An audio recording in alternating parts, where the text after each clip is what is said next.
Alright, I am not a happy camper right now. So, what is going on, everybody?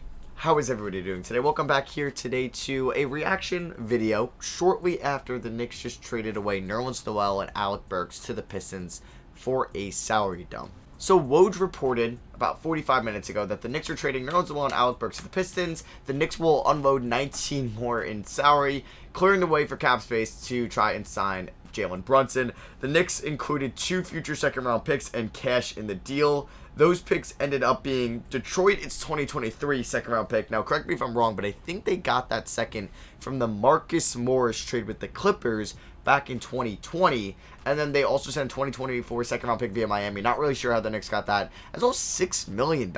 So, what are they paying, like half of Alec Burks' deal? I mean, so they clear up 19 mil, but they give up 6 mil now. I never really understood how cash really worked in the NBA, because in baseball it makes sense because it's coming out of the owner's pockets. It's like unlimited cap space. And basketball, it's interesting because, like, does that 6 million mean like it's coming out of the Burks deal? Like, so instead of offloading 19 mil, you offload 6 mil. Are the Knicks using 6 million of cap space? I'm like, here you go. Do they get 6 extra mil of cap space?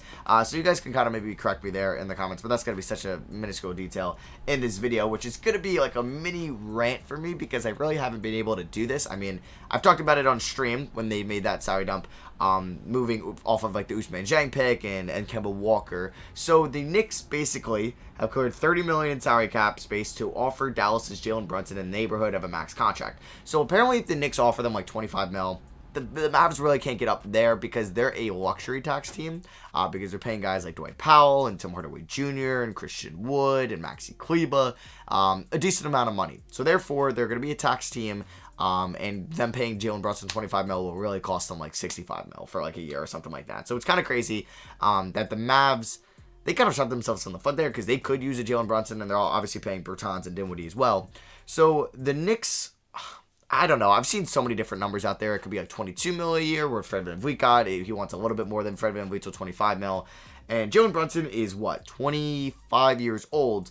And I'll go over like maybe some of his stats in this video, but like it's kind of tough when the Knicks, so like you look at the Eastern Conference, right? And you have teams like the Milwaukee Bucks with Giannis Antetokounmpo. You have teams like the Brooklyn Nets with Kevin Durant. You have teams like the Boston Celtics with Tatum, Heat with Butler, Sixers with Embiid. And these are the teams that are competing for a final spot with top 10 players in this league or borderline top 10 guys. And you're committing 30 mil, 40 mil, 45 mil to some of these players. And their sidekicks, Kyrie Irving, Chris Middleton, Jaylen Brown, Bam Adebayo, James Harden, you're committing it also $30 million to because they're top 40 guys in this league, most of them. And you want them to be kind of that 1A to 1B. You're looking at the Knicks roster right now. The Knicks, like, they're going to probably pay RJ Barrett $25 million this offseason. I would think so. If they waited off till next year, I mean, he'll still be restricted, but it'll be kind of risky to do that. If, like, RJ's like, let's do 25 mil now, let's get it done. I feel like the Knicks should do that. So, say you're paying 90% of your cap space to Jalen Brunson, Julius Randle, and RJ Barrett. What's that team's peak? Like, say maybe hypothetically they get Donovan Mitchell on their team. Probably not going to happen. But that's not even, I'm not even going to say hypothetically. What is a lineup of Brunson, Fournier, Barrett, Randall, and let's say they re-sign Mitch Rob? Where does that get you?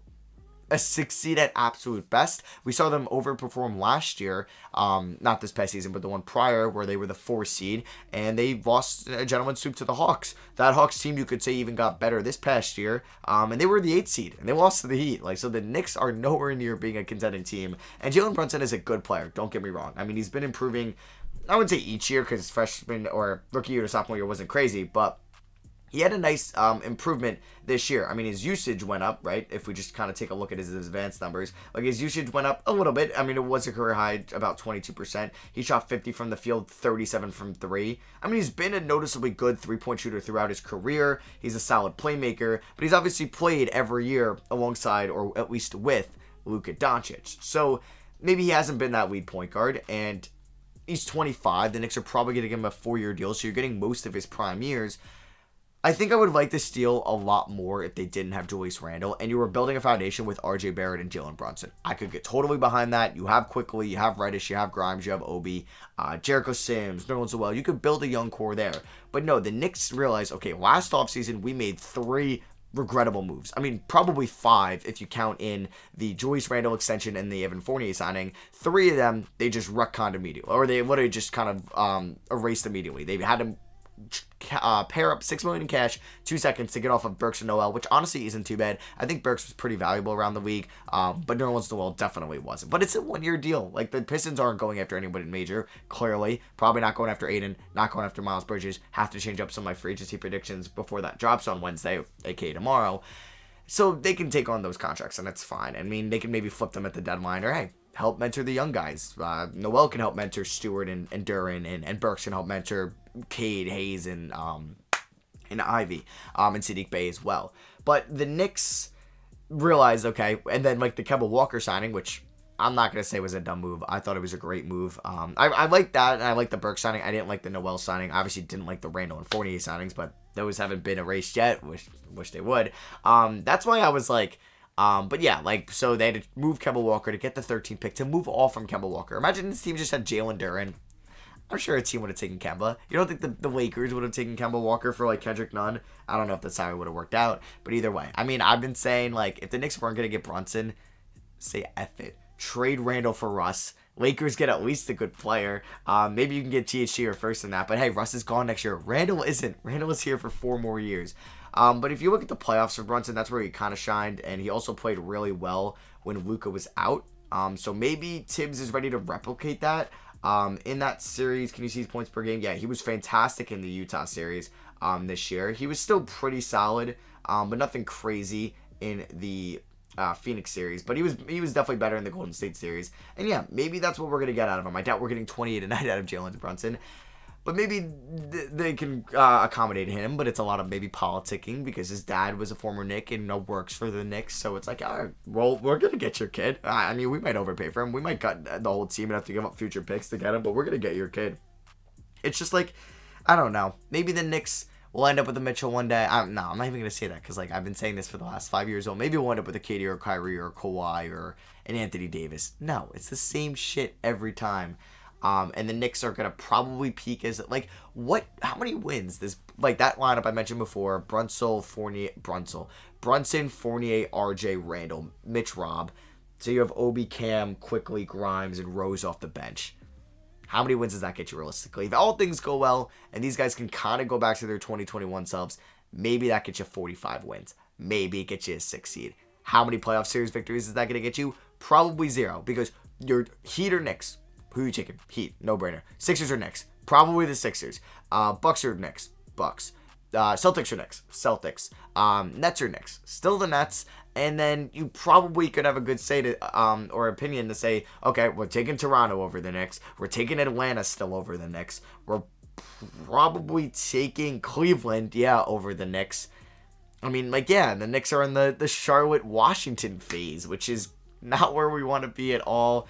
I mean, obviously, I would have loved Ivy with RJ instead of Brunson. Didn't like the Fournier contract last year. Didn't like the Randall extension. It's looking day by day. Like, I'm just hoping Randall plays. I mean, even if he plays well enough this year to up his trade value, like, the Knicks wouldn't move him, even though I think they should, because he doesn't really hustle. He doesn't play defense. Turns the ball over a ton. He's not a winning player by any means. I mean, he was in 2021, but I don't think that was him. That was just a weird year with half fans, half not. So yeah, that is pretty much going to be for me. That's a little rant on the Knicks-Pistons trade, and it looks like that they're going to sign Jalen Brunson. I will have my free agency prediction video out tomorrow on the main channel, and I think I'll have like a John Wall rebuild out early Thursday, because we know that's kind of a done deal. And then free agency starts technically on Thursday at 6 p.m., but we'll probably hear a lot of tampering news before that. Like, the Knicks have to get investigated with Jalen Brunson. I mean, actually, I don't know. Because the Knicks, like, can say they're going after Jalen Brunson. They haven't talked to Jalen Brunson. They're just clearing up cap space to offer him a deal. Really no tampering. And really, tampering happens when a sign and trade happens. Because it's like, okay, how did you guys talk before you were allowed to get these details? You didn't get these details sorted out the first time into free agency. But either way, that's going to be for me. I want to know what you guys think, if this is a dub or an L for the Knicks to sign Jalen Brunson. And yeah, I think it's... I don't know. I don't think Brunson's an L of a player. I think Randall is, and that's why I don't really like it too much. But yeah, let me know what you guys think down below, and I'll catch y'all in tomorrow's video. Peace.